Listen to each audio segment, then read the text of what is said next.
ሰላም ጤና ይስጥልን እንደምን ቆያችሁ የተወደዳችሁ ተመልካቾቻችን ከኢቢሲ ዜና ቻናል ዛሬ የዳጉ ዝግጅታችንን ጀምረናል። ዛሬ የምንመክርበት ጉዳይ ሀገራዊ ምክክርን ነው። እንግዲህ የኃይል አማራጭን በመተው በምክክርና በንግግር ነገሮችን መፍታት የሰለጠነ ማህበረሰብ መሰረታዊ ጉዳይ ነው። ምክክርና በንግግር የሚያምን ማህበረሰብ ደግሞ ለሰላምና ለልማት መፋጠን ያለው ፋይዳም የጎላ ነው። ይህንን ተግባራዊ ለማድረግም ኢትዮጵያ ሀገራችን ስራዎች ከጀመረች ሰንበትበት ብላለች። ሀገራዊ ምክክር ኮሚሽንን በማቋቋም ይህ ሀገራዊ ምክክር ኮሚሽንም ባለፉት ጊዜያት በሀገሪቱ በ11 ክልሎችና በሁለት ከተማ አስተዳደሮች የአጀንዳ ማሰባሰብ ስራውን ሲያከናውን ቆይቷል። አሁን ደግሞ ወደ ሌሎች ሀገራት ሻገር ብሎ ከዲያስፖራው ማህበረሰብ ጋር አጀንዳ የማሰባሰብ ስራውን በትኩረት እያከናወነ ይገኛል። እንግዲህ ይሄ መነጋገሪያ አጀንዳችን ነው። ዛሬ በዚህ ጉዳይ ላይ የበለጠ ማብራሪያ እንዲሰጡን የሀገራዊ ምክክር ኮሚሽን ኮሚሽነር ዶክተር ዮናስ አዳዬ ከዚሁ ከኢቢሲ ስቱዲዮ አዋሳ ደግሞ የአዋሳ ዩኒቨርሲቲ መምህርና ተመራማሪ የሆኑት አቶ አየለ አዶቶ በተጨማሪም ከባህር ማዶ ተሻግረን ደግሞ በስዊድን የኢትዮጵያ ባለሙሉ ስልጣን አምባሳደር ምህረተአብ ሙሉጌታ ከስቶክሆልምና በካናዳ የኢትዮጵያ ባለሙሉ ስልጣን አምባሳደር ቴዎድሮስ ግርማን ከኦታዎ በቀጥታ አስገብተን በዚህ ጉዳይ ላይ ውይይት እናደርጋለን። አድማጮቻችን እናንተም በቀጥታ ስልክ መስመሮቻችን እየተገኛችሁ ሀሳባችሁን እንድታጋሩን እንጋብዛለን። አብራችሁን ነው።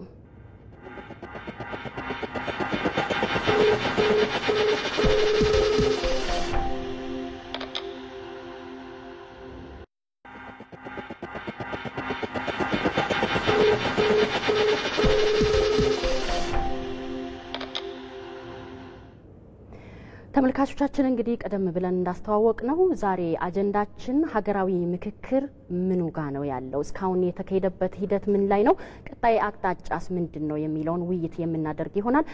በቀዳሚነት እዚሁ ስቱዲዮ ከሚገኙት የሀገራዊ ምክክር ኮሚሽን ኮሚሽነር ዶክተር ዮናስ አዳዬ ነው ጥያቄዎችን የምጀምረው። ዶክተር ዮናስ እንግዲህ እስካሁን በሀገራዊ ምክክር ኮሚሽን እንደ ሀገር የተሰሩ ስራዎችን እንዴት ይገመግማሉ? አመሰግናለሁ ዳጉ። እስካሁን የተሰራውን ስራ በጣም በአዎንታዊ መልኩ ነው የምንገመገመው። ከመነሻው ስንነሳ 3 ዓላማዎችን ይዘን የተነሳ ነው። አንዱ ሀገራዊ መግባባት በኢትዮጵያ ውስጥ እንዲሰፍን ለማድረግ፣ ሁለተኛው በህዝብና በመንግስት መካከል እንደዚሁም በህዝቦች መካከል እምነት እንዲፈጠር ለማድረግ፣ ሶስተኛውና በዋናነት ሁሌም የምናነሳው ምክክርን የኢትዮጵያ የፖለቲካ ባህል ለማድረግ። ለነዚህ ዋና ዋና ምሰሶዎች ስኬት ደግሞ ቀደም ሲል በኢንትሮዳክሽን ወይም በመግቢያሽ ላይ በደንብ እንደገለጽሽው አጠቃላይ በሆነ መልክ 11ን ክልልና 2ቱን ከተማ አስተዳደሮች አጀንዳ ማሰባሰብ፣ ተወካይ መረጣ እንደዚሁም ደግሞ ዲሞክራሲያዊ የሆኑ የምክክር ልምምዶችን በመሰረታዊ እርከን ደረጃ የምናከናውነውን በስፋት በጥልቀትና በስኬት አከናውነናል። በኢትዮጵያ ውስጥ እንግዲህ የሚቀረው ምናልባት ሌሎቹ ጋር ያደረግነው ትግራይ ውስጥ አልተደረገም። ነገር ግን ትግራይ ተመላልሰን በየጊዜው አግኝተናቸው ከሚመለከታቸው ሁሉ ጋር ተነጋግረን ከአመራሮችም ከፖለቲካ ፓርቲዎችም ጋር አዎንታዊ መልስ አግኝተናል። በአሁኑ ሰዓት ደግሞ የእኛ ተወካዮች ማለትም የምክክር ኮሚሽኑ አባላት፣ ኤክስፐርቶች የተለያዩ ኢንጌጅመንቶችን ስራዎች እየሰሩ እዛው ይገኛሉ። ከዚያ በተረፈ ደግሞ ኢትዮጵያን በልባቸው በአእምሯቸው ይዘው ውጪ ያሉ የኢትዮጵያ ዜጎች በተለምዶ ዳያስፖራ ተብለው ከሚጠሩትም ጋር እንደዚሁ እጅግ የተሳካ ምክክር አድርገን አጀንዳዎቻቸውንም ሰብስበን ተወካዮችን አስመርጠን በተሳካ ሁኔታ በማከናወን ላይ እንገኛለን። በአሁኑ ሰዓት እኛ ስንነጋገር የተወሰኑ ኮሚሽነሮች ደግሞ አውሮፓ በተለይም እንግሊዝ አካባቢ እንደሚገኙ መረጃዎች አሉን። በአጭሩ ያለንበት ሁኔታ በአዎንታዊነት የሚገለጽ ነው የሚሆነው። አሁን እንግዲህ ከምክክር ኮሚሽኑ ከተቋቋመ ጀምሮ የተለያዩ ስራዎችን እንደ ሀገር ሰርቷል። አሁን ደግሞ በትኩረት እያደረገ ያለው በውጭ ሀገራት የሚገኙ ትውልደ ኢትዮጵያውያን በዚህ ምክክር ላይ የራሳቸውን አጀንዳ እንዲሰጡ ተሳትፏቸውን እንዲያጠናክሩ የማድረጉ ስራ ነው የሚሆነው። በዚህም በቀደሙ ጊዜያት ብዙ ሀገራት ላይ ተዘዋውራችሁ እንደሰራችሁም ይገለጻል እና በቅርቡ ውይይት ከተደረገባቸው ሀገራትና አሁን በቀጥታ መስመር ከሚገኙት ደግሞ በካናዳ የኢትዮጵያ ባለሙሉ ስልጣን አምባሳደር ቴዎድሮስ ግርማ ጋር እንሄዳለን። ካናዳ ላይ የነበረው ይሄ የምክክር ሂደት አጠቃላይ ምን ይመስላል የሚለውን አምባሳደር ቴዎድሮስ ቢነግሩኝ። እሺ፣ አመሰግናለሁ ሰብለ ስለጋበዛችሁን። ዶክተር ዮናስ እንደምን አላችሁ? አምባሳደር መርታብ እንደምን አላችሁ? ሁላችሁንም እንግዲህ ካናዳ ላይ በነበረው መድረክ እውነቱን ለመናገር በጣም ጠንካራ ተሳትፎ የተደረገበትና በጥሩ መልኩ የተካሄደ የሀገራዊ ምክክርና አጀንዳ የማሰባሰብ ስራ ነበር የተካሄደው። በዚህ ሂደት ውስጥ በመላው ካናዳ እንግዲህ በጣም ሰፊ ሀገር ነው እና ከመላው ካናዳ ያሉ ሰዎች በአንድ ሚሆን በሌላ መልኩ ተወክለው የተሳተፉበት በአደረጃጀቶች በኩል ያሉ ስብስቦችን ሞር ኢንጌጅ በማድረግ ወደ መድረኩ እንዲመጡ ጥሪው ተላልፎላቸው በዛው አግባብ በስፋት ወጥተው ሀሳባቸውን ያላቸውን አጀንዳ በኢትዮጵያ እንደ ሀገር መመካከር ካለብን እነኚህ አጀንዳዎች መያዝ አለባቸው ብሎ የሚያስቧቸውን አጀንዳዎች አስመዝግበው አስይዘው የተለያየንበት መድረክ ነው። እንግዲህ መድረኩ ላይ በጣም የተሳትፎን ስብጥሩ ስንመለከተው በጣም ሰፊ ስብጥር የነበረው መድረክ ነበረ። ከሁሉም አንግል ያሉ የኢትዮጵያውያኖች ትውልድ ኢትዮጵያውያኖች ናቸው በመድረኩ ላይ የተገኙበት። በእርግጥ ከዚህም በፊት በነበረን ኢንጌጅመንትም በአገር ውስጥ ሲካሄድ የነበረው የአጀንዳ ማሰባሰብ ስራ እኛ ጋር መጥቶ ሀሳባችንን ብንሰጥ በሚል በስፋት ኤክስፔክት ሲያደርጉ የነበሩና ጥያቄም ሲያነሱ የነበረ እንደመሆኑ መጠን እድሉ ሲገኝ ከሁሉም ዘርፍ ያሉ ሰዎች ናቸው መጥተው በመድረኩ ላይ ሀሳባቸውን የሰጡበት። እንደውም ምናልባት በሚዲያው ላይ ክትትል አድርጋችሁበት ከሆነ ቪዲዮዎችም ምኖችም አሉ። እንግዲህ በተለያየ ጎራ ለምሳሌ በትጥቅ ትግል ያሉና በተለያየ መልኩ ሀሳባቸውን በማራመድ ዓላማቸውን ለማሳካት እየተንቀሳቀሱ ያሉ ለምሳሌ እንደ ፋኖ ተብሎ ራሱ የሚጠራው አይነት ቡድኖችም ሳይቀር በመድረኩ ላይ ተገኝተው አጀንዳ ዘግበው ጥያቄያቸውን ጠይቀው በሰላማዊ መልኩ የተቋጨበት እንደሆነ ነው በእኛ በኩል የአጠቃላይ ግምገማው። ፍላጎቱ በከፍተኛ ሲጠበቅ የነበረ መድረክ እንደመሆኑ መጠን በአግባቡ ሀሳባቸውን አጀንዳቸውን ለማስያዝ ካናዳ ያሉ ኢትዮጵያውያኖች ተጠቅሞበታል የሚል ግምገማ ነው። አመሰግናለሁ አምባሳደር ቴዎድሮስ። እንግዲህ ያለው ሂደት ምን ይመስላል ተሳትፏቸው ነው የሚለውን ዘርዘር አድርገው ነግረውናል። እንደው ይሄ ሀገራዊ ምክክር ኮሚሽን ከስኬት እንዲደርስ የዲያስፖራው ማህበረሰብ ተሳትፎስ ምን መምሰል አለበት? እዛ አካባቢ የተነሱ ጉዳዮችም አሁን ቀጣይ የምክክር ኮሚሽኑ የሚያከናውናቸው ጉዳዮች አሉና የዲያስፖራው ተሳትፎ ምን መምሰል አለበት? እዛ አካባቢ ያሉ እንቅስቃሴዎችስ እንዴት ናቸው የሚለውን ቢመልሱልኝ። እንግዲህ ዲያስፖራው በስፋት እንደሚታወቀው እንግዲህ በአንድ ሚሆን በሌላ መልኩ ከአገሩ ተነጥሎ የሚኖር ማህበረሰብ አይደለም። በተለይ በፖለቲካው ጉዳይ ላይ በጣም ንቁ ተሳትፎ ያለው ኢትዮጵያ መለወጥ ባለባት ሚል ዘውትር ሁሌ ሀሳባቸው ፍላጎታቸውን በተለያየ መልኩ ሲገልጹ ያሉ በመግለጽ ላይ ያሉ ዜጎቻችን ናቸው። በእንቅልፋቸው ተነስተው ጠዋት የመጀመሪያ ስራቸውም ዜና ሲከታተሉ ባሉበት ሀገር ያለውን ሁኔታ ሳይሆን ክትትል የሚያደርጉት መጀመሪያዎቹ ስራቸው ኢትዮጵያ እንዴት አደረች፣ ምን ዜና አለ የሚለው ላይ ነው ትኩረት የሚያደርጉት። ያ ምኑን ያመላክታል? በአንድም ይሁን በሌላ መልኩ በአካል እዚህ ቢኖሩም በሀሳባቸው በሙሉ ስለ ሀገራቸው መጨነቃቸው ማሰባቸው አልቀረም ማለት ነውና እንግዲህ ሀገራችን ውስጥ ባለው የፖለቲካ ሁኔታ ውስጥ ደግሞ የነቃ ተሳትፎ እንዳላቸው ተጽዕኖቸው የጎላ እንደመሆኑ መጠን በአዎንታዊ መልኩ እንዲሳተፉ ይጠበቃል ብለን እናስባለን። በእኛ በኩል አሁን ፖለቲካውን በማዘመን ፖለቲካውን በመነጋገርና በመወያየት ላይ እንዲመራ ምናልባት ሁልጊዜም እንደምናየው በየመድረኩ ላይ መጫወጫውና መወቃቀስ መሰዳደብ አይነት ብቻ ሳይሆን ከዚህ በተሻለ መልኩ አንደኛ እነሱ የሚኖርበት የምዕራቡ ዓለም ላይ ለምሳሌ ካናዳን ብንመለከተው የሰለጠነ ዲሞክራሲ ያለበት በጣም የመቻቻል መደማመጥ አብሮ የመስራት እንደውም ካናዳም በታሪኳ ብሔራዊ ትሩዝ ኤንድ ሪኮንሲሊዬሽን የእውነትና የእርቅ መድረክ አካሂደዋል እና የነሱ ተሞክሮንም በመመልከት ያን እንዴት ለሀገር ግብዓት ሊሆን ይችላል ሀገራችን ከኢትዮጵያ ከዚህ በምን መልኩ ትማራለች የሚለውን ነገርም ወስደው ሀገራችን ልትድን የምትችልበት ብቸኛው መንገድም ውይይት ስለሆነ በመናገር ከመናገር ውጭ ምንም የሚቀየር ነገር ስላሌለ መነጋገር ነው መወያየት ነው ፈቶ ወደፊት ያራምደን የሚችለው በሚለው እሳቤ ላይ እነሱ የበኩላቸውን ለሰውጾ ሊያደርጉ ይገባል ብዬ ነው ማሰብ እንደግለሰብም እና እዚህ ላይ እኛ ባለን መድረክ ሁሉ ከዲያስፖራ ጋር በሚኖረን ኢንጌጅመንት ስለ ውይይት ስለ መነጋገር ይበልጥ አጎልብተን እየሰራን ያለበት ነው ያለው ውጤትም እየመጣ ነው ብዬ ነው ማስበው ሰማውን መድረኩ ላይ እንዳየነው ከዛ ውጪ ባሉ በተለያዩ መድረኮችም ሰው ቁጭ ብሎ ተነጋግሮ ሐሳቡን በሰለጠነ መልኩ ለማስያዝና ዲሞክራሲያዊ ወደ መልኩ በምንግባባባቸው ጉዳዮች ላይ ሁሉ ኢትዮጵያውያኖች የጋራ አቋም እንደምንይዝ አዲስ ልምምድ ነው እውነቱን ለመናገር ይሄ አልነበረም ከረጅም ጊዜ በፊት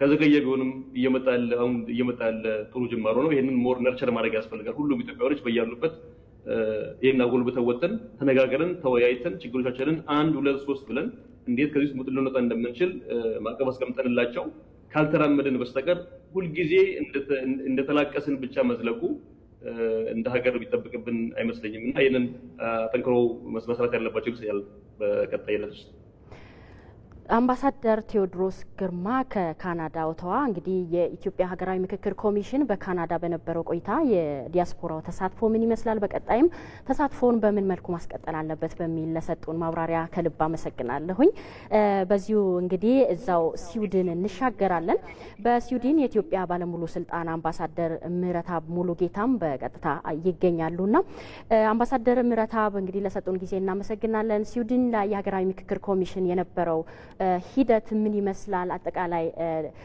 የነበረውንም ሂደትንም የአጀንዳ ማሰባሰቡ ስራ በምን መልኩ ተጠናቋል የሚለውንም ቢያስቃኙን እሺ አመሰግናለሁ ለኔም ይሄን እድል ስለሰጣችኝ እንደምን አደራችሁ ሁላችሁንም አሁን ቀደም ክቡር አምባሳደር ቴዎድሮስ ከካናዳ እንደገለጹት ሞሮሌስ እኛም ጋር ተመሳሳይ ሂደት ነው የነበረው እዚህ ያለው ዳያስፖራ በዚህ ሀገራዊ ምክክር ላይ እንዲሳተፍ በኮሚሽኑ በኩል ጥሪ ተደርጎለት ነበር በዛ መሰረት ምዝገባ እንዲያካሂዱ ተደርጎ ተሳታፊዎች ወደ ምክክር መድረኩ እንዲመጡ ነው የተደረገው በዚህ የምክክር መድረክ ላይ ከዚህ በፊት አብረው ቁጭ ብለው የመነጋገር ፍላጎት ያልነበራቸው ወደዚህ አይነት ስብሰባ የማይመጡ የኢትዮጵያውያንና ትውልድ ኢትዮጵያውያን የመገኘት እድል አጋጥሟቸዋል ሐሳባቸውን የመግለጽ እድል አጋጥሟቸዋል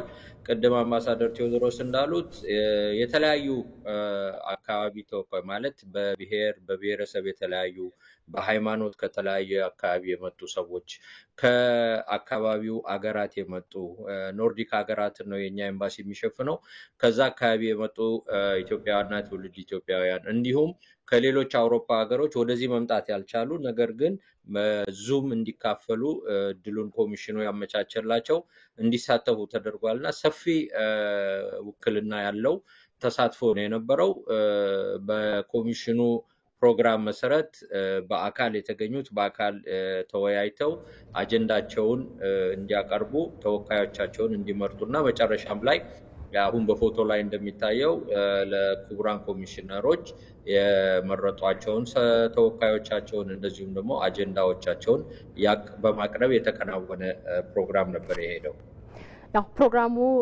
በደማቁ እንደተከናወነ ጠቅሰውልናል አምባሳደር ምህረተአብ እንግዲህ በተመሳሳይ መልኩ ይሄ ሂደት አጀንዳ ከተሰባሰበ በኋላ በሀገራዊ ምክክር ኮሚሽን በኩል የሚደረጉ ነገሮች አሉ በእነዛ ነገሮች ሀገር በአንድ ገጽ እስክትገኝ ዜጎቿ በሁሉም ነገር ያለምንም ቅሬታ እስኪሳተፉ ድረስ የሚቀጥል ነው ለዚህ ደግሞ የዲያስፖራው ተሳትፎም አስፈላጊ ነውና ከዚህ አንፃር የስዊድን አካባቢ ያሉ ዲያስፖራዎችም ይሁን ሌሎቹ በሀገራዊ ምክክሩ ላይ የሚኖራቸውን ተሳትፎ እንዲጠናከር የሚሰሩ ስራዎችስ ምንድናቸው ምንስ መሆን አለበት ይላሉ እንግዲህ ቀደም እንዳልኩት በዚህ ምክክር ወይም ይሄ ምክክር እድል የፈጠረው እዚህ አካባቢ ለሚገኙ ኢትዮጵያውያንና ትውልደ ኢትዮጵያውያን ምንድነው አብረው የተለያየ ሐሳብ ያላቸው ኢትዮጵያውያንና ትውልደ ኢትዮጵያውያን የተለያየ አመለካከት ያላቸው ቅድም አምባሳደር ቴዎድሮስ እንዳሉትም ኢቭን በስከትጥቅ ትግል ድረስ እንወክላለን የነሱ አፈቀላጤዎች ነን የሚሉት ሁሉ እንዲሳተፉ እድል የተሰጠበት ነው። ስለዚህ ይሄ አጋጣሚ አዲስ አይነት አስተሳሰብ በኢትዮጵያውያንና በትውልደ ኢትዮጵያውያን ዘንድ እንዲሰርጽ ያገዘ ነው ብዬ ነው የምገምተው። ምክንያቱም ቁጭ ብለው መነጋገር እንደሚቻል የተለያየ ሐሳብ ይዞ መወያየት እንደሚቻል ስለ ኢትዮጵያ መምከር እንደሚቻልና ለኢትዮጵያ ወደፊት ምን ይበጃል የሚለውን ሁሉም የሚመስለውን ሐሳብ ማቅረብ የሚቻል መሆኑን ያየንበት ትልቅ መድረክ ነው። ሶ ይሄን አይነት ሂደት ወደፊትም ቢዘጋጅ ማለት የግድ በኮሚሽኑ ሳይሆን እንደ እዚህ አካባቢ በኤምባሲም ይሁን በተለያዩ አደረጃጀቶች እንዲህ አይነት ዝግጅት ቢደረግ ሰፊ ተሳትፎ እንደሚኖረው የኢትዮጵያውያን የዕለት ተዕለት ኑሮ ከሀገራቸው ጋር የተያያዘ ነው።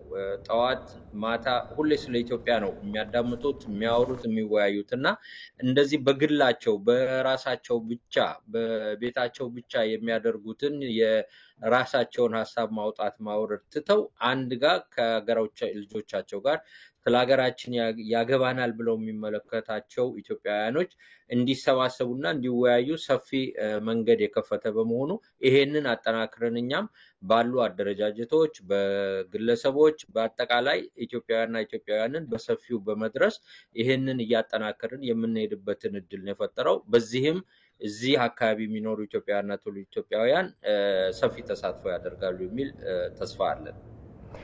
እናመሰግናለን። በስዊድን የኢትዮጵያ ባለሙሉ ስልጣን አምባሳደር ምረታቡ ሙሉጌታ ለሰጡን ጊዜም እዛም አካባቢ ሀገራዊ ምክክር ኮሚሽን የአጀንዳ ማሰባሰቡ ሂደት ምን ይመስላል የሚለውን ስላስቃኙን ለነበረን ጊዜ እጅግ አድርገን እናመሰግናለን። እንግዲህ ተመልካቾቻችን አሁን ደግሞ ወደ ሐዋሳ IBC ስቱዲዮአችን እንሻገራለን። በሐዋሳ ስቱዲዮአችን የሐዋሳ ዩኒቨርሲቲ መምህርና ተመራማሪ አቶ አየለ አዳቶ ይገኛሉ በቀጥታ መስመራችን። እንግዲህ እንደ ሀገራዊ ምክክር ለሀገር አንድነት በጋራ በጠረጴዛ ዙሪያ ውይይት ባህልን ለማዳበር የተቋቋመ እንደመሆኑ ይሄ እንግዲህ በቀጣይ ለሀገር ሰላም መጽናትና ለአንድነት መጠናከር ምን አስተዋጽኦ አለው ብሎ ይገልጻሉ? አመሰግናለሁ። እንግዲህ ሀገራዊ ምክክሮች እንደየሀገራቱ ተጨባጭ ሁኔታዎች የተለያዩ ዓላማዎች ለማሳካት ሊከናወኑ ይችላሉ።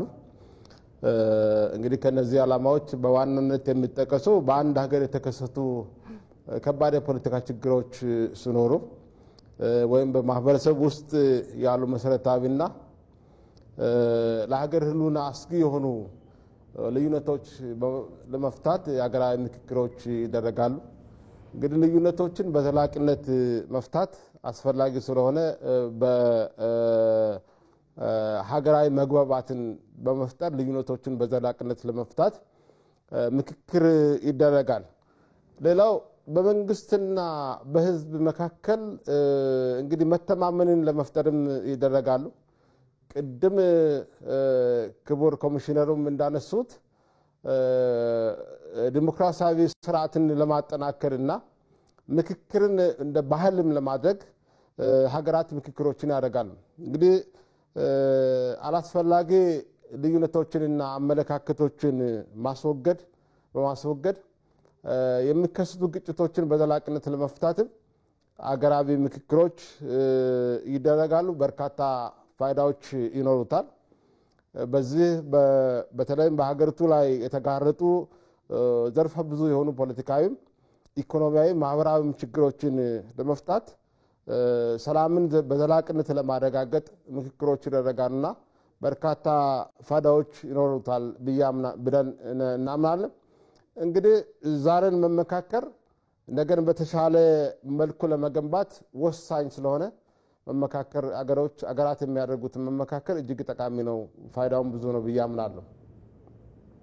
አመሰግናለሁ አቶ አየለ። ድጋሚ እንመለሳለን። እዚሁ ደግሞ ስቱዲዮ ከሚገኙት ከኮሚሽነር ዶክተር ዮናስ አዳይ ጋር እንመለሳለን። ቅድምም ብለዋል ብዙ ሂደቶችን አልፏል የሀገራዊ ምክክር ኮሚሽን ወደ 11 ክልሎች አካባቢም 2 ከተማ አስተዳደሮች አጀንዳ የማሰባሰቡ ስራ ሻገር ብሎ ከባህር ማዶ ዲያስፖራ ማህበረሰብን በዚህ እንዲሳተፍ ሆኗልና ይህንንም ቃኝተን ተመልሰናል። 2 ሀገራት ሄደን አሁን በቀጣይ የሚቀሩ ስራዎች አሉ ብለዋል። ጠቀስ እንዳደረጉ በትግራይ ክልል የሚደረገው የአጀንዳ ማሰባሰብ ስራ የዚህ አንዱ አካል እንደሆነ ጠቀስ ብለውላል። ለዚህ ምን አይነት ስራዎች አሁን ላይ እየተሰሩ ነው የሚለውን ዶክተር ቢነግሩኝ። በድጋሚ አመሰግናለሁ። ክቡራን አምባሳደሮቻችን በያሉበት ሰላምታችን ድረሳችሁ ስለምታደርጉልን ትብብርም እጅግ አድርገን እናደንቃለን፣ እናመሰግናለን። በህዝባችንም ስም በእውነት ማመስገን እንወዳለን። ወደሚቀሩ ስራዎቻችን ስንመለስ ትግራይ ብቻ አይደለም። እርግጥ እሱን በስኬት ለማጠናቀቅ ምን የሰራችሁ ነው ለተባልነው ጥያቄ ስነ ዘዴያችንን የበለጠ እያሳለጥን እንገኛለን። ከሚመለከታቸው ባለድርሻ አካላት ጋር የተነጋገርን እንገኛለን። በተለይ የትግራይ ክልል ተወላጅ ከሆኑ ወንድሞቻችን እህቶቻችን ጋር እዚህ አዲስ አበባ ካሉት ከትግራይ ውጭ ካሉትም ጋር እዛው ካሉትም ጋር በየጊዜው በቅርበት እየተነጋገርን እየተወያየን እንገኛለን። እንዴት በተሳካ ሁኔታ ሌሎቹ ጋር ያከናወነውን ሌሎች የኢትዮጵያ ክልሎች ያደረግነውን ትግራይም ክልላችን እንዴት አድርገን እናከናውን በመለው ሰፋ ያለ ውይይት እያደረግን ዝግጅት እያደረግን እንገኛለን። እሱ ብቻ አይደለም የቀረን፣ ሌሎችም የሚቀሩ ስራዎች አሉ። ትልቁ ስራችን የኢትዮጵያ ሕዝብ ከፍተኛ ተስፋ የሚጠብቀው የኢትዮጵያ ሀገራዊ ምክክር ጉባኤ ወይም ኮንፈረንስ ይቀራል። የተሰበሰቡ አጀንዳዎች የት ይወሰዳሉ፣ እንዴት ይሆናሉ የሚለውን አጀንዳዎቹን ካሰባጠርን ካጠናቀርን ከለየን በኋላ በአዋጁ ላይ እንደተጠቀሰው መሰረታዊ የሆኑ ምክንያቶችን መወከል የሚችል የኢትዮጵያን ችግሮች ለዘመናት የቆዩ ከትርክት ጋር ከመንግስት አመሰራረት ጋር ከፖለቲካ አመለካከት ጋር ሰፋፊ ከሆኑ ጉዳዮች ጋር ተያያዙ አጀንዳዎቻችን ለይተን ከ4000 በላይ የሚሆኑ በዚህ ጉዳይ የሚወያዩ በሀገር አቀፍ ደረጃ ከሚወያዩት ጋር ተወያይተን በመጨረሻም የነሱን ውሳኔ ለወከለን ተወካዮች ምክር ቤትና ለአስፈጻሚው እናቀርባለን። መፈጸሙንም ደግሞ እንከታተላለን። በዚያውም ሳንወስን በዋናነት ደግሞ ሁል ጊዜም የምንለው የዚህ የሀገራዊ ምክክር ኮሚሽን ዋና ዓላማው በኢትዮጵያ ውስጥ ምክክር ባህል እንዲሆን ማድረግ ነው። ያ ደግሞ በአንድ ጊዜ የሚከናወን አይደለም።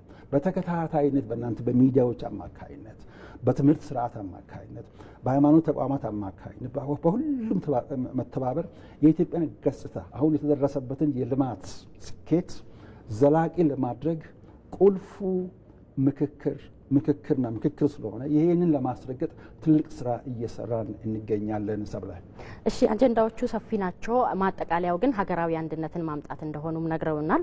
በቀጣይ ሀገራዊ ኮንፈረንስን ማካሄድ የኮሚሽኑም ትልቅ ዓላማ እንደሆነም ነግረውናል። ምናልባት እስካሁን በነበረው ሂደት ምን ያህል ህብረተሰብ ክፍሎችን በዚህ የአጀንዳ ማሰባሰብ ሂደቱ ማሳታፊ ማድረግ ተችሏል የሚለው እንግዲህ ይህ ጠለቅና ዘለግ ያለ ጥያቄ ነው። ጥያቄውን ግን በጣም ቀለል ባለ መንገድ ለመመለስ 130 ሚሊዮን ሀሳቦች ተካተዋል ብለን እናምናለን። ምክንያቱም የእኛ አካታችነት የእኛ ውክልና የሀሳብ ውክልና ነው፣ የአመለካከት ውክልና ነው። የግድ 130 ሚሊዮን ህዝብ መሰብሰብ የለበትም። የህዝቡን ፍላጎት፣ የህዝቡን መሻት፣ የህዝቡን አመለካከት፣ የህዝቡን እምነት፣ ስነ ልቦና የሚወክሉ ሀሳቦች ግን ስለመሰባሰባቸው ምንም ጥርጣሬ የለንም። ከ93% በላይ የኢትዮጵያ ህዝብ ተሳትፎበት አምነውበት እያንዳንዱን አጀንዳውን መነጋገር ማቅረብ ብቻ ሳይሆን ወደ ደቡቡ ስንሄድ ደቡቡ የሚያነሳው ስለ ሰሜኑ ነው።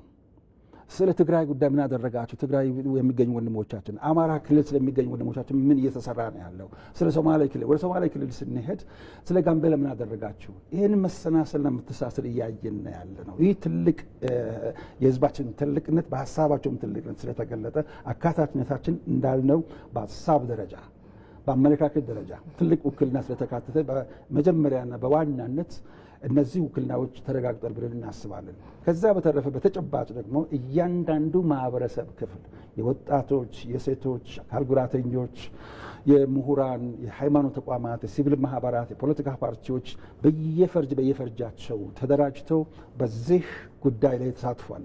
እሱ ብቻም አይደለም። ልክ አንዳንድ ቦታ ስንሄድ በተለይ በሰሜኑ ክልሎቻችን የኢትዮጵያ ህገ መንግስት የ83ቱ ሲጸድቅ ያልነበርኩበትም አልሰማሁም ያ እንደዛ ጥያቄ እንዳይነሳ በቡድን ብቻ ሳይሆን በግለሰብም ጭምር እስከ ሀገራዊ ምክክር ጽህፈት ቤት እዚህ ሽሮ ሜዳ ወደሚገኘው በአካልም ብዙዎቹ እያመጡ ሳጥናቸው የተከፈተ ያለ በዚያው ይሰጡ ነበረ።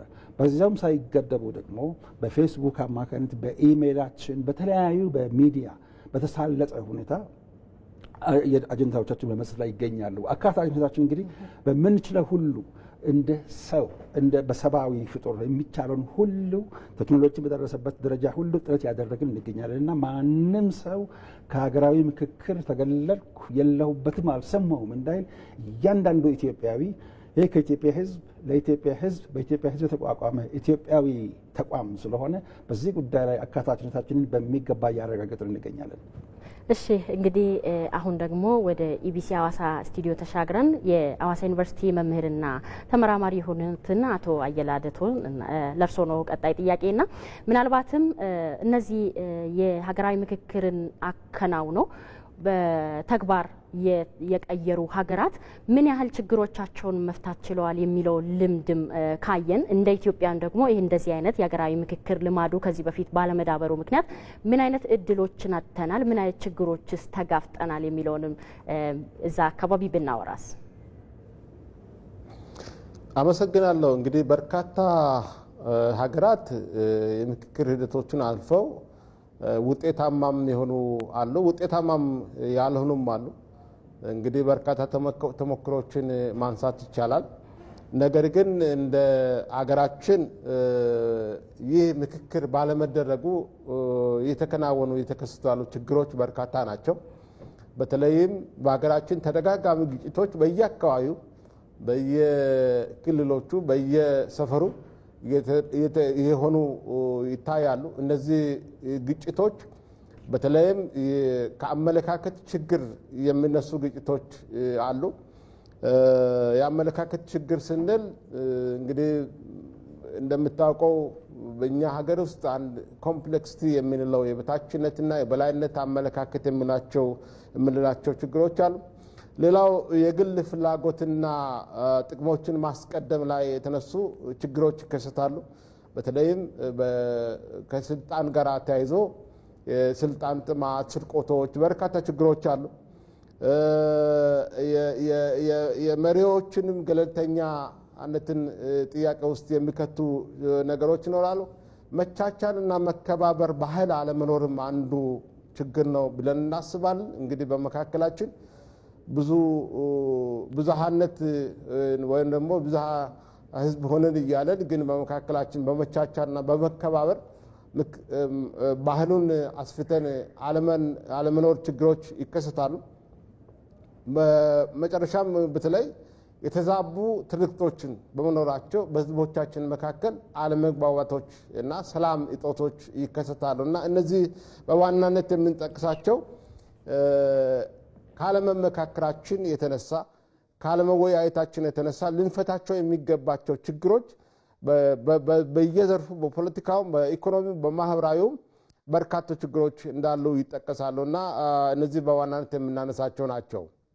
እሺ አመሰግናለሁ አቶ አየለ። እንግዲህ በዚህ ጉዳይ ላይ ተመልካቾቻችን ሀሳብ አስተያየት መስጠት ከፈለጋችሁ በቀጥታ የስልክ መስመሮቻችን መጠቀም ትችላላችሁ። ውይይታችንን እንቀጥላለን። ዶክተር ዮናስ እንግዲህ አቶ አየለም እንዳነሱት ብዙ ችግሮችን ተጋፍጠናል እንደ ሀገራዊ ይሄንን ምክክር ከዚህ በፊት ባለመለማመዳችን የሚሉትን አንስተዋል። ይሄ ሀገራዊ ምክክር አጀንዳ የማሰባሰቡ ሂደት ድረስ በነበረው ከኃይል ይልቅ በጠረጴዛ ዙሪያ መነጋገርን የመረጡ አፈንጋጭ የነበሩ አስተሳሰቦችን ወደ መሀል አምጥቶ ወደሚያስማማ ሀሳብ ከመምጣት አኳያ የተሰሩ ስራዎችን እንዴት መገምገም እንችላለን? ምን ያህልስ ውጤታማ ናቸው እንላለን? ወንድሜ አየለ ከሐዋሳ ስቱዲዮ ካለው ጋር በጣም እስማማለሁ። እስካሁን ባለመመካከራችን ብዙ ነገር እንዳጣን በእውነት ሁላችንም የምንገነዘበው ነው። ሰብለ እንዳልሽው አሁንም አንዳንድ አመለካከቶች በተለይ በሰላም ሳይንስ ጥናት የግጭት አትራፊ የሚባሉም አሉ። ግጭት ከሌለ መኖር የማይችሉ ተቋማትም ኢንተቲዎች መኖራቸውን ደግሞ በሚገባ እንገነዘባለን። አንዳንድ ጊዜ በማወቅ ሌላ ጊዜ ደግሞ ባለማወቅም ጭምር እንደዚህ የሚከናወኑ እነዚያንም ከሰላሙ ይልቅ ሰላም ወዳልሆነ አቅጣጫ የተጓዙትንም ጭምር በየጊዜው በተለያዩ አጋጣሚዎች ጥሪ ያደረግን በአንዳንድ ቦታ በፈጣሪ ይመስገንና ተሳክተው መጥተው የተሳተፉበት ሁኔታ አለ። ሀሳቦቻቸው ግን በሚገባ መካተቱን ለማረጋገጥ እወዳለሁ። ምክንያቱም አማራ ክልል ባደረግነው ምክክር ላይ አንድ በአንድ የተነሱ ኢሹዎችን ከዛ በኋላ ከምሁራንም ጋር ባደረግነው ስብሰባችን ከተለያዩ ማህበረሰብም ጋር ካደረግናቸው ስብሰባዎች የሚነሱ ጥያቄዎች ምንድን ናቸው? በጫካ ውስጥ የሚገኙ ወንድሞቻችን ለምንድን ወደዛ መሄድ የነበረባቸው? ለኢትዮጵያ ስንትና ስንት ስራ እየሰሩ የነበሩ የኢትዮጵያ ባለውለታ የሆኑ ወንድሞቻችን ዛሬስ እንደዚህ አይነት ሁኔታ እንዲፈጠር ያደረገው ምንድን ነው ብለን ስነጋገር ከቤተሰብ ከወላጆችም ጭምር አጀንዳዎቹን ተቀብለናል። ለማስተናገድም ዝግጁ ነን። ስለዚህ አጀንዳ ሁልጊዜ በቀጥታ አይደለም የሚሰበሰበው፣ በተዘዋዋሪ መንገድ ሊሰበሰብ ይችላል። ዛሬም ጥሪያችን የአክብሮትና የሰላም የፍቅር ጥሪያችን ባለበት ነው ያለው። አሁንም እንዲመጡ መንገዱ ክፍት ነው። በክልል ደረጃም በፌደራል ደረጃም እነሱ መጡ ከሆነ በሰላማዊ መንገድ ተቀብለናቸው ለማነጋገር አስቻውን ተፈጠሩ ብለን የመንግስት ተቋማትንም አደራ ብለናቸው እነሱም ፈቃደኝነታቸውን በግልጽም በተግባርም አሳይተዋል። ስለዚህ ጥረታችን ቀጥለዋል። በዛ ብቻም አልተገታንም። ከዓለም አቀፍ ማህበረሰብም አካላት ጋር ከአምባሳደሮቻችን እዚህ የውጭ አምባሳደሮችም ጭምር በየጊዜው ጥረት የተደረገ ይገኛል። በሃይማኖት መሪዎችም አማካይነት በሲቪል ማህበራት አማካይነት ጥረቶቹ ቀጥለዋል። እኛም እንደምናየው በአሁኑ ሰዓት አንጻራዊ ሰላም በየቦታው ሰፍነው እናገኛለን። በተለያዩ ቦታዎችም ሄደን በአካል በመገኘት ምክክር ማካሄድ ብቻ ሳይሆን የተለያዩ ስራዎችንም አብረን በመስራት ላይ እንገኛለን። ስለዚህ ጥረቱ ቀጥለዋል። ምክንያቱም ምክክር ቅድም እንዳልነው የረጅም ጊዜ የሰላም ባህል ግንባታ ሂደት ነው። ስለዚህ ይሄን ደግሞ በአንድ ጊዜ ሳይሆን ቀስ በቀስ የሚመጣ ነገር ነውና ጥረታችን ቀጥለዋል። ስራችን ይቀጥላል። ፈጣሪ ይመስገንና በፈጣሪ ትእዛዝም ሰላምን የሚያደርጉ ብፁዓን ናቸው የፈጣሪ ልጆች ይባላሉ ተብሎ እንደተጻፈ ሁሉ እነሱም ወደ ልቦናቸው ተመልሰው እንደገናም ተመልሰው ከኛ ጋር እንደሚመካከሩ ሰላማቸውንም እንደሚያስረግጡ ተስፋ እናደርጋለን። ስራችን በዛው ቀጥለዋል። ሁለተኛው ነጥብ የዓለም አቀፍ ተሞክሮ ነው። የዓለም አቀፍ ተሞክሮ በተመለከተ ወንድሜ አየለ ቅድም እንዳነሳው የተሳካላቸው ማልተሳካላቸውም አሉ። የተሳካላቸው እንደነ ደቡብ አፍሪካ አይነት እዛው ነበርንና እንዴት ነው ምስጢሩ ምንድነው ብለን በጥልቀትና በስፋት ማየት ችለናል። ኮሎምቢያ ሄደን በአካልም ቀደም ሲል ደግሞ በሰላም ጥናት ስራዬም ዘው በመገኘት ምስጢሩን ማግኘት ችለናል። በዚህ በኩል ግጭት የተካሄደ በዛ በኩል ሰላማዊ ምክክር ተካሄደ። መጨረሻም ላይ ጥምር መንግስት እስከመመስረት ድረስ በኮሎምቢያ በተሳካ ሁኔታ የነጭና የጥቁር ልዩነት ያ በምክክር ተገፎ በመካከሉ ድልድይ ተፈጥሮ አንድ ላይ ሰላም ማምጣት ተችሏል። ስለዚህ ዶክተር የስልክ መስመራችን ላይ ተመልካች እንዳለ ተነግሮናል። በዚህ ሀሳብ ላይ እንመለሳለን። እንግዲህ ተመልካቻችን ማልበል ከየት ነው የደወሉልን? አህመድ ከሎጌ አፋር። እሺ ሀሳቦትን ማጋራት ይችላሉ ተመልካቻችን? እሺ አዎ ምክክር ኮሚሽኑ ጊዜ አንጻር የተመደበበት ነገር አንድ የሽግግር የለውጥ ወቅት እንደመሆኑ አስፈላጊ ነው፣ ትክክል ነው። ግን ምክክር ኮሚሽኑ የሚሰራቸውን ስራዎች በቀጣይም ምን ሊሆኑ እንደሚችሉ በራሴ የምረዳው ነገር አለ፣ አውቃለሁ። አንዳንድ ፍንጮችም ያው እየተሰጡ ነው። ግን ምንድነው መሰለሽ ኮሚሽኑ ተጽዕኖ መፍጠር አለበት እንደ ሀገር ከመንግስት ጋር የጸረ መንግስት ኃይሎች የጸረ ሰላም ኃይሎች እንደገና በሁሉ ክልሎች ላይ ሰርጎ መግባት አለበት። ይህ አካል ገለልተኛ ነው አይደል? ዓለም ያውቃል። ዓለም አቀፍ እውቅና እስካለው ድረስ ለምን ትግራይ አይገባም? ለምን አማራ ክልል አካባቢዎች አይገባም?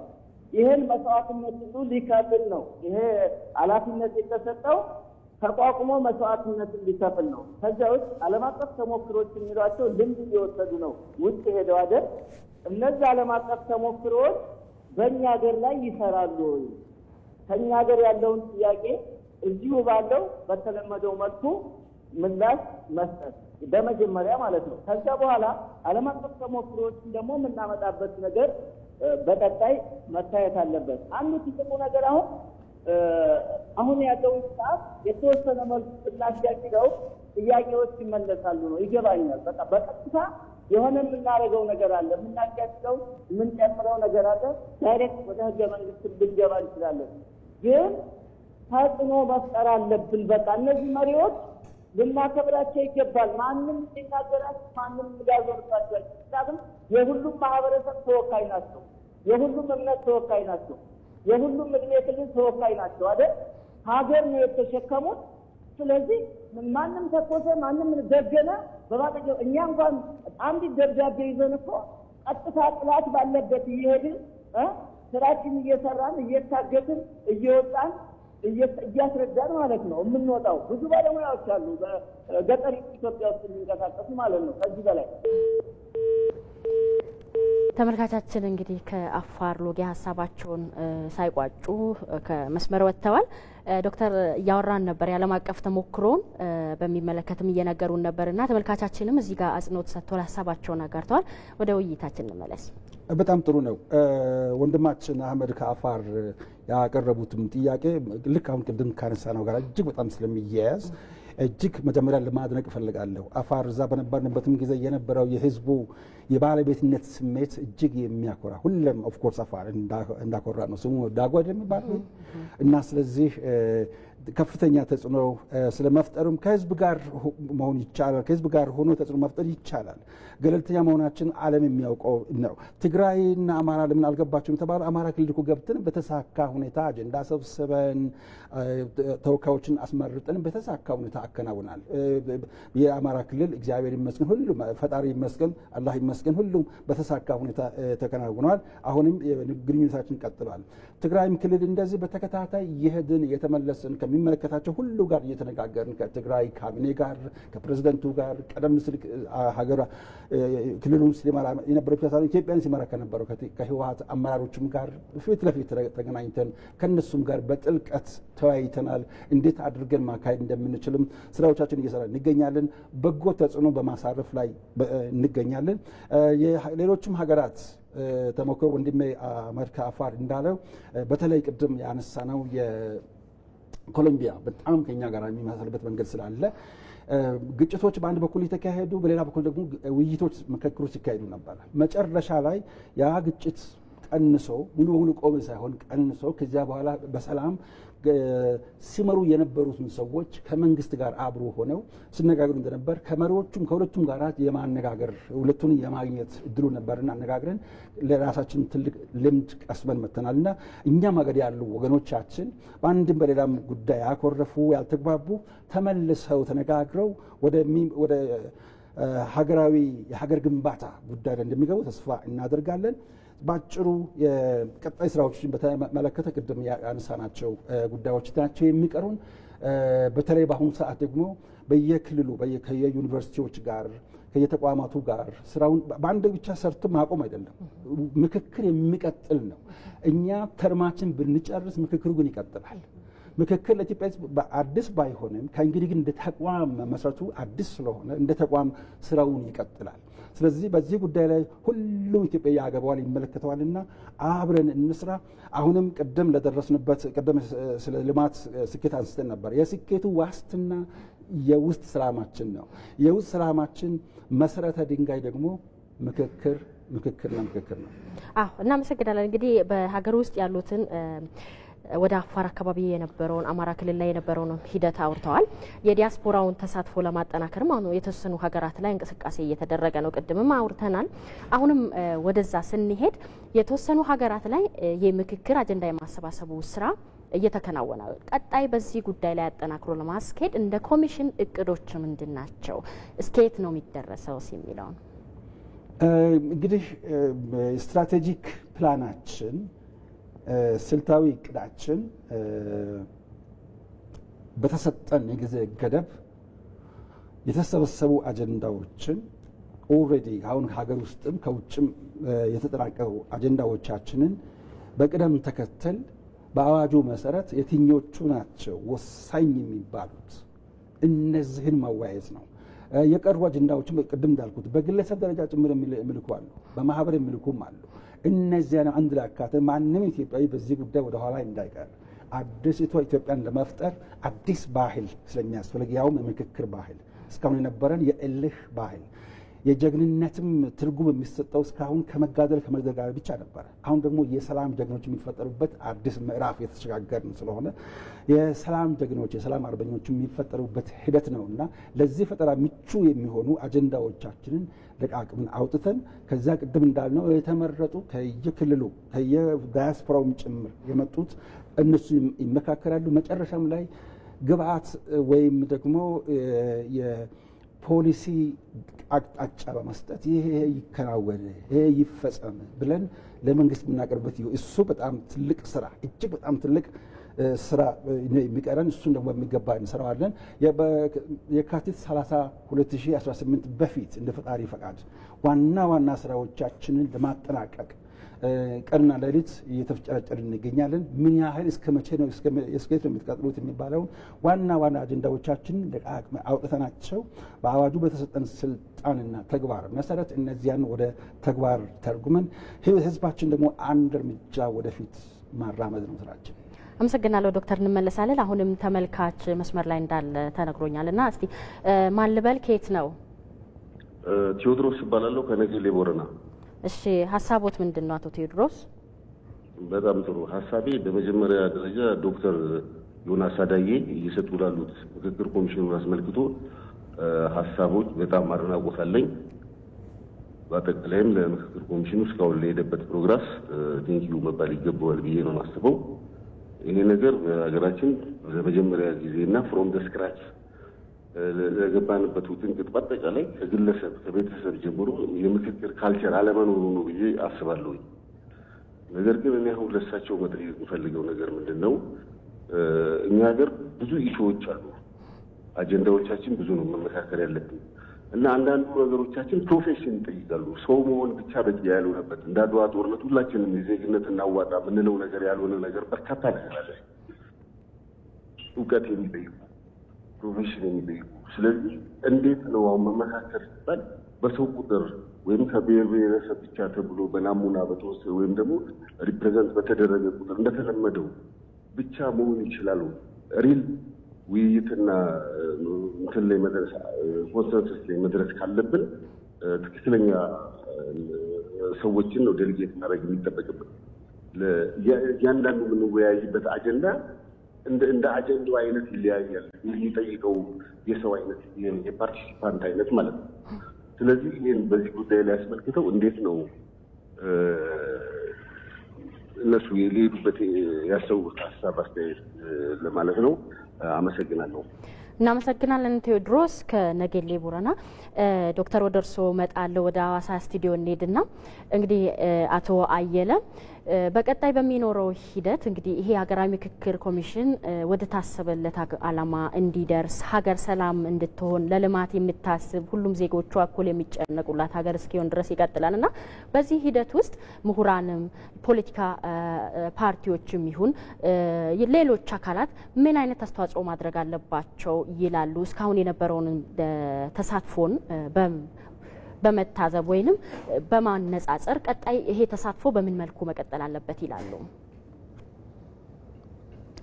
አመሰግናለሁ። እንግዲህ እስካሁን ድረስ የተሰሩ ስራዎች በሀገራዊ ምክክር ደረጃ በጣም አበረታች እንደሆኑ ቅድም ክቡር ኮሚሽነሩም ሲያነሱ ነበሩ። በጣም በርካታ ግብአቶች ተገኝተዋል። እነዚህ ግብአቶች ደግሞ ቀጣይ ለሚሰራቸው ስራዎች ለሀገራዊ መግባባቱ እንግዲህ ሀገራዊ ምክክሩ አንድ ጊዜ ብቻ ተደርጎ የሚተው ነገር አይደለም። ምክክሉ ባህል መሆን አለበት። እንግዲህ ባህል ሲሆን ደግሞ በተለያዩ መንገዶች የተለያዩ አካሄዶች በተደጋጋሚ በሚደረገው ነው ባህል የሚሆነው። ይሄ ስራዎች በጣም አበረታች ናቸው ብዬ አስባለሁ። በዚህም ደግሞ በርካታ የህዝብ ክፍሎች በነቅስ ወጥተው የተሳተፉ እንዳለ ይሰማኛል። እንግዲህ ምክክር መድረኩ ሊሳኩ የሚችለው በአንድ ወገን ጥረት ብቻ አይደለም። ባይዘው ሁሉም ሰው ተባብሮ ሁሉም ማህበረሰብ ክፍሎች በትብብር እችን ሀገር ለመገንባት መብት ብቻ አይደለም ባይዘው ማየት ያለብን ግዴታም ጭምር ነው። ሀገራዊ ግዴታ እንዳለን መታወቅ አለበት ብዬ አስባለሁ። አሁንም የተደረገ ያለው አካሄዶች እነዚህ ናቸው። በዚህ ላይ ደግሞ ምክክር ኮሚሽኑም እየሄደ ያለው ሰፊ ሂደቶቹ አሉ። አሁንም የቀሩትን አካላትን በማሰባሰብ ጠንካራ ስራ መስራት አለበት ብዬ አምናለሁ። ለውጤታማነቱ ቅድም አንቺም እንዳልሽው ሁሉም ማህበረሰብ ክፍሎች የድርሻውን መወጣት አለበት። በጉልበትም በእውቀትም ድርሻውን መወጣት አለበት። ገንዘብ ያለው በገንዘብ መወጣት አለበት። በሀሳብ መወጣት አለበት። በሃይማኖት ተቋማት በጸሎታቸውም ይህንን ምክክር ኮሚሽኑን መደገፍ አለባቸው። እንግዲህ ምሁራንም ቢሆኑ በእውቀት ገንብተው ይህ ምክክር ኮሚሽኑ ሂደት ተሳክቶ ምክክሩ ባህል እንዲሆን ካልተመካከርን፣ ካልተነጋገርን፣ ካልተወያየን እንግዲህ ውጤቱ በጣም የከፋ ነው የሚሆነው። ቅድም የአንዳንድ ሀገራትን ልምዶችን ስነሳ ሰምተናል። አንዳንድ ሀገራት በጣም ውጤታማ ሆነው ጠንካራ ሀገረ ግንባታ ወይም ደግሞ ጠንካራ ሀገራዊ መግባባት ፈጥረው ያለፉ ሀገራት አሉ። እንዲሁም ደግሞ በተለይ በቅርባችን የምናየው እንደ የመን፣ እንደ ቱኒዚያ ተበታትነው እስካሁን ድረስም ለህዝባቸውም ለራሳቸውም ሳይሆኑ በርካታ ችግሮች የተጋፈጡ ሀገራት አሉ። የእነዚህን ሀገራችን ተሞክሮዎችን በመያዝ ውስጥ አቅማችን በማጠናከር በእያንዳንዱ አካባቢ ያለውን በተለይም እምቅ የሆነው የምክክር ባህል በእያንዳንዱ አካባቢ በእያንዳንዱ ብሔር በእያንዳንዱ ህዝብ መካከል አለ። እነዚህ ህዝብ መካከልን በእውቀት ገንብተን አውጥተን ውጤታማ ስራ እንዲሰራ ማድረግ ይጠበቅብናል ብዬ አስባለሁ።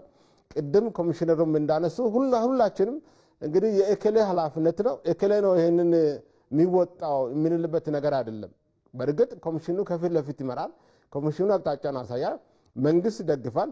እነዚህ ነገሮችን ህዝባዊ አድርገን ህዝብ ደግሞ አድማጭ ብቻ ሳይሆን ህዝብ ባለድርሻ አካል ሆኖ መስራት አለበት ብዬ አምናለሁ። ለውጤታማነቱ መትጋት በጋራ ያስፈልገናል ብዬ አምናለሁ አስባለሁ። አመሰግናለሁ አቶ አየለ። ዶክተር ወደ እርስዎ እንመለስና እንግዲህ አድማጫችን ያነሱት ሀሳብ አለ፣ እሱ ላይ እናወራለን። የኮሚሽኑ አሳታፊነት ምን ያህል ነበር የሚለውንም በዛው አውርተናል። የህብረተሰብ ክፍሎች ተሳታፊነት እንግዲህ ወደዚህ ወደ ጠረጴዛ ዙሪያ ለመምጣት ያለው ተነሳሽነትስ እንዴት ነበር እስካሁን ኮሚሽኑ በመጣባቸው ሂደቶች የሚለውንም እስቲ ዝብቶን ያንጋሩ። እሺ አሳታፊነት የህዝቡ ተሳትፎ ደግሞ ምን ይመስል ነበር እና ቴድሮስ ደግሞ የጠየቃቸው ጥያቄዎችም ነበሩና እነዚህ ሶስቱን በአንድ ላይ ለመመለስ በሞክር ወንድማችን ቴድሮስ ከቦረና እጅግ በጣም አድርገን እናደንቃለን። በእውነት በጣም ሀሳቦትንም እንጋራለን። በጣም አመሰግናለሁ። የምክክር ባህል አለመኖር ነው ብዙ የፖለቲካ ኪሳራ፣ የኢኮኖሚ ኪሳራ፣ የሰላም ኪሳራ እንደ ህብረተሰብ አብረን እንኳን እንዳንኖር ጥርጣሬ እንዲፈጠር የተደረገበት ሁኔታ የምክክር አለመኖር ነው እና ምክክር ደግሞ የአለመኖርን ወደ መኖር መቀየር ይቻላል። ምክንያቱም ስለሚቻል ሌሎቹ ሀገሮች ችለውታልና አድርገውታልና እኛም እናድርገዋለን። አጀንዳዎቹ ብዙ ናቸው። እውቀት የሚጠይቁ ምርምርን፣ የተሳለጠ አቀራረብን የሚጠይቁ ናቸውና ይህን በተመለከተ የተለያዩ አጀንዳዎች ስለሚቀርቡ ለምሳሌ ከኢኮኖሚ ጋር ተያያዙ፣ ከህገ መንግስት ጋር ተያያዙ፣ ከግብርና እነዚህ በጣም የተለያዩ ፈርጀ ብዙ ጥያቄዎች አጀንዳዎች ስለሚቀርቡ እነዚህን አድሬስ ለማድረግ የሚችል ምን አይነት ዝግጅት አድርጋችኋል የተባለው በጣም መሰረታዊ ጥያቄ ነው። እኛም እንደዚህ አጀንዳዎቹን በየፈርጃቸው ካቴጎራይዝ ያደረግን በየፊናቸው እየለየን ከዚያ ለምሳሌ ኤክስፐርት ግሩፕ የምንለው አለን። በህግ ኤክስፐርት ግሩፕ፣ ኢኮኖሚ ጉዳይ ላይ፣ በአገር አስተዳደር ወይም በጋቨርናንስ ላይ በነዚህ ታዋቂ ግለሰቦች፣ የዩኒቨርሲቲ ምሁራን፣ ተመራማሪዎች ያሉበት ኤክስፐርት ግሩፕ አለን። እሱ ብቻ አይደለም። አንዳንድ ጊዜ ደግሞ ቅርቃር ቢፈጠርስ ምክክሩ መካከል አንዳንድ ችግሮች ቢፈጠሩስ ያ የቅርቃሩ አፈታት ዘዴ በተመለከተ በተለይ ዳያሎግ ክሊኒክ የሚባል እነዚያን የሚያረጋጋ ተቋም እንደዚሁ በአንዱ እቅዳችን ውስጥ ያለ ነው። እሱ ብቻ አይደለም። ወንድም ቴዎድሮስ በዚህ ዓመት በአካዳሚክ ዓመት 2024/25 ከ11 በላይ ዶክተሬት ዲግሪ ፈትኜ ነበርና ሶስቱ በኢትዮጵያ ሀገራዊ ምክክር ላይ ያተኮሩ ነበሩ። እዛ ውስጥ የእኛንም ጥንካሬም ደካማም ጎን ጭምር ያነሱ ኢትዮጵያን ሀገራዊ ምክክር ከየመን ጋር ከቱኒዚያ ጋር እና ሱዳን ከተከናወነው ጋር ነበር ያወዳደሩት። አንዱ በእንግሊዝ የተሰራውን ሌላው በጀርመን የተሰራ ሌሎቹ በኢትዮጵያና በደቡብ አፍሪካ የተሰሩ ናቸው። በእነዚህ ውስጥ የተደረሰው የመጨረሻው ድምዳሜ ምንድን ነው? በኢትዮጵያ ውስጥ የምክክር ተቀባይነት በጣም ከፍተኛ እንደሆነ፣ ነገር ግን ኮሚሽኑ በኮሚኒኬሽን ወይም ደግሞ ተደራሽነት ላይ ብዙ መስራት እንዳለበት፣ የተለያዩ ዲፓርትመንቶችን በማቋቋም ለተለያዩ አጀንዳዎች እነዚያን አድረስ ለማድረግ የሚችል የተለያዩ ክፍሎችን ማቋቋም አለበት የሚሉ ታላላቅ የሬኮሜንዴሽን ወይም የግብአት ሀሳቦችን ማግኘት ይችላል። ሌሎችም ሪሰርቾች በተለይ ሐዋሳ ዩኒቨርሲቲ ራሱ የሰራው ሪሰርች ነበር ከዩኤስኤአይዲ ጋር የዛሬ 1 ዓመት ግድም። እሱም እንደዚህ ትልቅ ግብአት ነው የሰጠን። ስለዚህ በአጭሩ እንደዚህ በዚህ ሁኔታ በጣም የሚያበረታቱ እውነትን እውቀት መር ምርምር መር አካሄድ፣ ምክንያቱም 21ኛው ክፍለ ዘመን የእውቀት ዘመን፣ የምክክር ዘመን፣ የጥበብ ዘመን ስለሆነ እኛም በጥበብ መራት ግድ ስለሆነ የተሰጠንን ሀሳብ በታላቅ አክብሮት በማድነቅ እንቀበላለን። ስለ አሳታፊነቱ ቅድም ብለናል። ዶክተር እዚህ ጋር ላቋርጦትና ተመልካች መስመር ላይ ስላለ ሀሳቡን ሰምተን እንመለሳለን። ተመልካቻችን ማን ልበል? ከየት ነው? አመሰግናለሁ። ዘላለም አድማሱ እባላለሁ ከመራዊ ነው። ትንሽ ድምጾትን ከፍ ያርጉና ሀሳብና አስተያየቶን ቢያጋሩን። ድምጾት ግን ይርቆናል። እሺ፣ ዘላለም አድማሱ እባላለሁ ከመራዊ ነው። እሺ ዘላለም፣ ሀሳቦት ምንድን ነው? ሀሳቤ በዚህ በምክክር ኮሚሽኑ ላይ በእርግጥ ብዙ ሀሳቦች ተነስተዋል። ብዙ መግባባቶች እና ብዙ ጥረቶች ተደርገዋል። ኮሚሽነር አሁን እንደሚነግሩን ከሆነ ብዙ በውጭ ሀገርም በሀገር ውስጥም ብዙ ጥረቶች ተደርገዋል። እኛም የምንሰማቸው አንዳንድ ሁኔታዎች እንዳሉ ይገባኛል እና ይሄ በዚህ እንዳለ መቀጠል አለበት፣ መደገፍ አለበት የሚለው ሀሳብ እንዳለ ሆኖ ይሄ የምክክር ኮሚሽን ተግባራዊ እንዲሆንና ውጤቱ ያማረ እንዲሆን ግን ኮሚሽኑ ከሚሰራቸው ነገሮች መካከል አንዳንድ ጉዳዮች ይኖራሉ ብዬ ስለማስብ ነው። ከነዚህ መካከል ምንድነው? አሁን ማህበረሰቡ እየተወያየ ነው። ማህበረሰቡ ጥያቄዎችን እያነሳ ነው። መጀመሪያውኑ ይሄ የሀገራዊ ቀውስ የመጣው ምናልባት በአብዛኛው ችግሩ እየተፈጠረ ያለው በመንግስት በኩል ያሉ ችግሮች የመፍታት ፍላጎት ያለመኖር ሁኔታዎች የሚታዩባቸው አንዳንድ አዝማሚያዎች ይኖራሉ። መንግስት ችግሩን ለመፍታት ኢትዮጵያ እንደ ኢትዮጵያ ያለ ብሔር ልዩነት ያለ ኢኮኖሚ ልዩነት አንድ ሆና እንድትቀጥልና ያደገች የበለጸገች ሀገር እንድትሆን የሚፈልግ ቢሆን ኖሮ ከበፊት የነበሩ መንግስታትም ቢሆን አሁን እየታዩ ያሉ ችግሮችን አይፈጥሩም ነበረ። ጥያቄዎችን ማህበረሰቡ እኮ ጥያቄ ያነሳል። በምክክር ኮሚሽኑ በኩል መሄዱ ካልሆነ በስተቀር በተለያየ መልኩ ጥያቄዎችን ያነሳል። እነዚህ ችግሮች ይፈቱልን፣ እነዚህ ችግሮች ኢትዮጵያን እንደ ኢትዮጵያ ሊያስቀጥላት የሚችል ችግር አይደለም፣ ይሄ መወገድ አለበት የሚሉ ጥያቄዎችን አንድ ሁለት ሶስት እያለ በተለያዩ መድረኮች ያነሳሉ። ነገር ግን አሁንም ቢሆን እንደ ስጋት ማህበረሰቡ እያነሳው ያለ ምንድን ነው?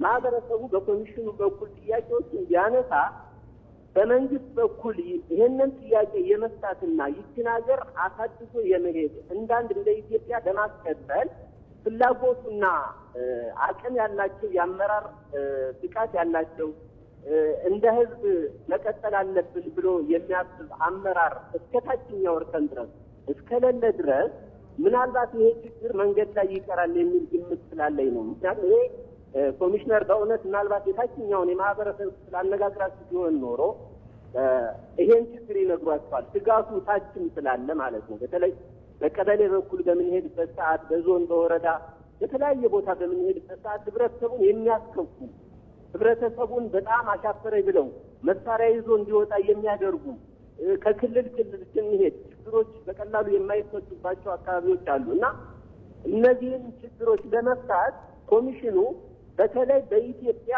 ባለስልጣናት አካባቢ በአመራሩ አካባቢ ምን ፍላጎት እንዲኖር ምን ስራ እየሰራ ነው? ትልቁ ችግር እዛ ቋጠሮው ያለ እዛ ላይ ስለሆነ ማህበረሰቡ እያለ ያለው ምንድነው? የመንግስት ቀናነት። ይሄንን ችግር ለመፍታት በቅርብ ያሉ አመራሮች ቀናነታቸው ምን ያህል ነው? ኮሚሽኑስ እነሱ ላይ ምን ያህል አስተዋጽኦ አድርጓል? ምን ያህል ተቀባይነት ኮሚሽኑ እንዲኖረው አድርጓል? ምን ስራ ሰርቷል? የሚሉ ኢሹዎች ስላሉ ምናልባት ይሄንን ጊዜ ካለና እንደ ኮሚሽነር ለብዙ ማህበረሰቦች ጥያቄም ስለሆነ በመንግስት በኩል ያለውን ትልቅ ተነሳሽነት ለማህበረሰቡ የሚያሳዩበት የሚገልጹበት ሁኔታዎች ሲኖሩ ለማለት ነው። በተረፈ ግን አሁን በውጭ ሀገር የሚደረጉ ጥረቶች ጥሩ ናቸው። በዚህ በኢትዮጵያ ውስጥ የሚደረጉ ጥረቶች ጥሩ ናቸው። ጥያቄዎችን የማሰባሰቡ ሂደት ጥሩ ነው። ቅድም አንድ አስተያየት ሰጭ እንዳነሱት ግን ሁሉም የማህበረሰብ አካል የሚሳተፍበት ሁኔታ ቢፈጠር አሁን ተመርጠው የሚሄዱ አካላት እውን ማህበረሰቡን ይተካሉ ወይ፣ ይሰይማሉ ወይ፣ የማህበረሰቡን ጥያቄ በትክክል ያነሳሉ ወይ የሚሉ አንዳንድ ጉርምርምታዎች ስላሉ ኮሚሽኑ ጊዜ ሰጥቶ እነዚህን ጉዳዮችን በትልቅ ጥያቄ ውስጥ አስገብቶ አሁንም መሳተፍ ያለባቸው አካላት የሚሳተፉበትን መንገድ የታችኛው የህብረተሰብ ክፍል ጥያቄዎች ወደ ላይ የሚመጡበትን መንገድ ኮሚሽኑ ሰብስቦ ቢጠይቅና ወደ ሰላም የምንመጣበት መንገድ ቢፈጠር ለማለት ነው።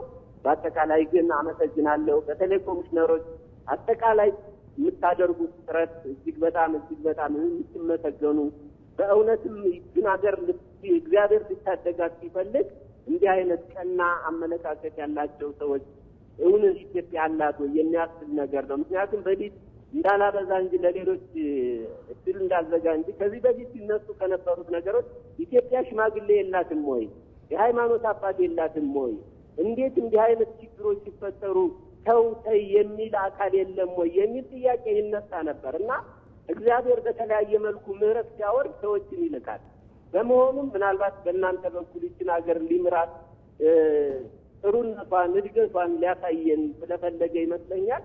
እናንተም ከእግዚአብሔር የተሰጣችሁን ነገር ይሄ ከሰው አይደለም ከእግዚአብሔር ነው የተሰጣችሁ አደራ ነው። ይሄንን እስከ መጨረሻው ታግላችሁ ውጤት እንድታመጡልን ይቺ ሀገር ድሮ እኔ ብሔራዊ ወታደር ነበርኩ። በ17 ብር ይችን ሀገር አንድ እንድትሆን ታግያለሁ። ስለዚህ እናንተም ይችን ሀገር ባላችሁ አቅም አንድ ሁና አድጋ ህብረተሰቡ እገሊት የኔ እህት ናት ወንድም ናት ይሄ የገሌ ብሔር ነው የሚለውን ስተን በአንድ ኢትዮጵያ ምሰሶ ስር ቆመን የምናይበትን መንገድ እንድትፈጥሩልን ለማለት ነው። አመሰግናለሁ። ስላበዛው ይቅርታ። እናመሰግናለን። ዘላለም ከመራዊ ከአማራ ክልል ያነሱትና ጥሩ ነገሮችን አንስተዋል። ዶክተር ከዘላለም ሀሳብና ጥያቄ ያዘለ አስተያየቶች ውይይታችንን እንቀጥል። እሺ ወንድም ዘላለም ቀድሞው ብሔራዊ ወታደር በእውነት እጅግ አድርገን እናመሰግናለን። ስለ ሀገር ያለ ፍቅር የሰጣው ራሱ ሀሳቡ ያንተን ማንነት የሚገልጽ ነውና እንኮራባለን። አመሰግናለሁ። ጥያቄዎቹ በተከታታይ የተነሱ ጥያቄዎች ቢሆኑም እጅግ በጣም ትኩረትን የሚሹ ናቸውና ከታችኛው ማህበረሰብ ነው አካሄዳችን። ብዙውን ጊዜ ወንድም ዘላለም እንደምታስታውሰው አማራ ክልል ባህር ዳር ስናከናወን ደግሞ ጎንደር ዞን ስናከናወን ወሎ እነዚሁ ደብረ ብርሃን በእነዚህ ቦታዎች ሁሉ ስናከናወን መጀመሪያ ከየቀበሌው ከወረዳዎች አንድ ላይ በየማህበረሰቡ 9 እስከ 10 ማህበረሰብ ክፍሎች አንድ ላይ ተወጣጥተው እነዚያ መጥቶ ከነሱ የምንሰማው ነው። ምክንያቱም አካሄዳችን በጣም ልዩ የሚሆንበት ምክንያት በጣም ትልቁና መሰረታዊ ልዩነቱ እስካሁን የነበረው የኢትዮጵያ የመንግስት አስተዳደር አመራር ከላይ ወደ ታች ወይ ሶሻሊዝም ወይ ደግሞ የብሔር ፖለቲካ ወይም ደግሞ ስዩመ እግዚአብሔር በተለያዩ መልኮች የሚሰጥ ነው። የዛሬው ግን እስቲ አባቶቻችን እንስማቸው፣ እናቶቻችን እንስማቸው። እስቲ የነሱን ባህል፣ የነሱን ጥበብ፣ የነሱን ዕውቀት በመስማት በማወቅ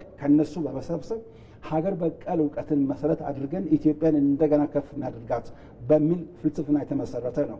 ስለዚህ አካሄዳችን ራሱ ከታች ወደ ላይ 60% ከታች ወደ ላይ፣ ከላይ ደግሞ ያሉትን አንተዋቸው። ምክንያቱም የፖለቲካ ልሂቃን አሉ፣ እነሱን እንሰማቸዋለን። የፖለቲካ ፓርቲዎች አሉ፣ ምሁራን አሉ፣ ሚዲያዎች አሉ፣ እናንተን በመስማት ከጎንም አሉ የምርምር ውጤቶችንም ገቢ ከእነሱ በማግኘት በአጭሩ ላቀረብክልን ጥያቄ እጅግ በጣም እያመሰገንን መንግስት ምን ያህል ቁርጠኛ ነው የሚለው ጥያቄ መሰረታዊ ጥያቄ እንግዲህ መንግስት ምን ያህል ቁርጠኛ እንደሆነ መንግስት ራሱ የሚያውቀው ቢሆንም እኛም በተግባር ራሳችን እያየን ያለ ነው። ማን አስገደደው? መንግስት ሀገራዊ ምክክር ያስፈልገኛል። በዚህ ሀገር ጠመንጃ ብቻ ገንዘብ ብቻ ታንክና ባንክ አይበቃም።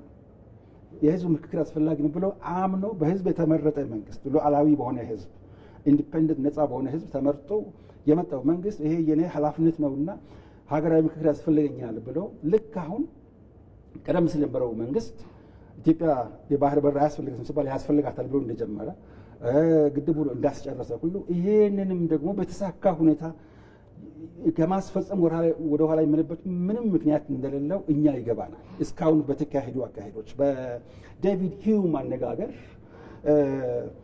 ትናንትና ፀሐይ ከምስራቅ ወጣች ነገም ፀሐይ ከምስራቅ የምትወጣው ናቹራል የሆነ ኮንክሉዥን የሚደረስበት ማለት ነው እና ባጭሩ ውድ ዘላለም መንግስት ራሱ ያቋቋመውን ራሱ ለህዝብን ተአማኒነቱን የሚገልጽበት አንዱ መንገድ ስለሆነ በክልልም ካሉት መንግስታት ጋር ስንሄድ በጣም ስተባበሩ ነው ያየነው። በፌደራል ደረጃ ካሉትም ጋር ውጪ ካሉ ዲፕሎማቶችም ጋር በሁሉም ቦታ ስንሄድ እነሱም ልባቸውን ከፍተው ስራውን በሚገባ ሲሰሩ ተቃዋሚ ፓርቲዎች በተለይ ኢትዮጵያ ውስጥ ያልተዋሃዱ ፓርቲዎች ግንባር ቀደም ሆኖ በጣም ይሰሩ እንደነበር አብዛኛው ፓርቲዎች ከኛ ጋር አብረው ተባብረው ይሰሩ እንደነበር ራሴ ምስክር ነኝ። ሃይማኖት መሪዎች እንዳልከው ወንድም ዘላለም የሀገር ሽማግሌዎች እነሱ እንደዚህ ልባቸውን ከፍተው አእምሯቸውን እጃቸውን ሁሉ ለኛ ዘርግተው አብረው ሲሰሩ እንደነበር እናስባለን፣ እናምናለን፣ አይተናል ባይናችን። ስለዚህ መንግስትም የህዝቡን ቁርጠኝነቱ ስላለ ይሳካል የሚል እምነት አለ። እንደናንተ ደግሞ አይነት ቆራጦችም አላችሁ። ቅድም ወንድምም እንዳለው ስለ ውክልና በተመለከተ ህዝቡ ወክሎ የሰጠንን እኛ በእምነት መቀበል ነው። ህዝባችን ማመን አለብን፣ መቀበል አለብንና በአጭሩ ይሄን ይመስላል። አሁንም ቅድም እንዳልነው ሰላምን የሚያደርጉ ብፁዓን ናቸው የፈጣሪ ልጆች ይባላሉና እኛ ለሰላም ስለቆምን የሰላም ፈጣሪ የሰላም አምላክ ፈጣሪ አምላክ ራሱ ያገዘናል። አመሰግናለሁ። እንግዲህ ሀሳቦች ከየአካባቢው ተነስተዋል። መካተት የሚገባቸው ጉዳዮች ምን ያህል ቁርጠኝነት አለ የሚለውንም አንስተዋልና ስለ ሀገራዊ ምክክር እንግዲህ ሂደቱ ረጅም እንደሆነም አውርተውናል።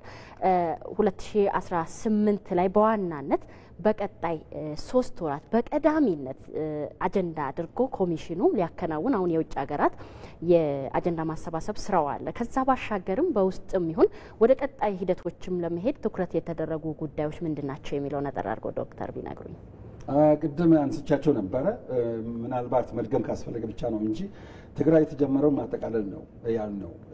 ሁለተኛው የተሰበሰቡ አጀንዳዎችን ለይተን ለሚመለከተው ክፍል አቅርበን መፈጸሙን መከታተል ነው ያልነው።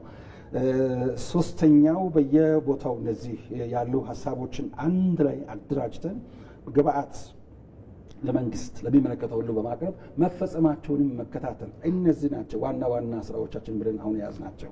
እሺ እናመሰግናለን። እንግዲህ በዛሬው የዳጉ ጉዳይ መሰናዷችን ሀገራዊ ምክክር እስካሁን የመጣበት ሂደት ምን ይመስላል፣ በቀጣይስ ትኩረት አቅጣጫው ምንድነው የሚለውን እዚሁ ስቱዲዮ የሀገራዊ ምክክር ኮሚሽን ኮሚሽነር ዶክተር ዮናስ አዳዬ እንዲሁም ከኢቢሲ ሐዋሳ ስቱዲዮ የሐዋሳ ዩኒቨርሲቲ መምህርና ተመራማሪ የሆኑት አቶ አየለ አዶቶ ወደ ውጭ ሀገራት ተሻግረን ደግሞ የዲያስፖራውን አጀንዳ የማሰባሰብ ሂደቱ ምን ይመስላል የሚለውን በስዊድን የኢትዮጵያ ባለሙሉ ስልጣን አምባሳደር ምረታብ ሙሉጌታ ከስቶክሆልም እንዲሁም በካናዳ የኢትዮጵያ ባለሙሉ ስልጣን አምባሳደር ቴዎድሮስ ግርማን ከኦቶዋ በቀጥታ መስመር አገናኝተን ከተመልካቾችም ሀሳቦችን እየተቀበልን ውይይቶችን አድርገናል። በቀጣይ ደግሞ ይሄ ሀገራዊ ምክክር ወደ ሀገራዊ ኮንፈረንስ እስኪሄድ ድረስ የምክክር ሂደቱም ደግሞ ሀገር በአንድነት በአብሮነት ለልማቷና ለሰላሟ የሚቆሙ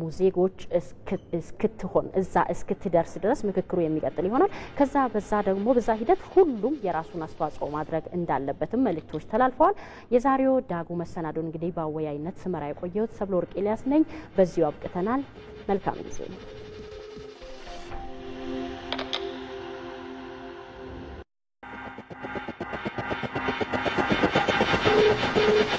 Thank you.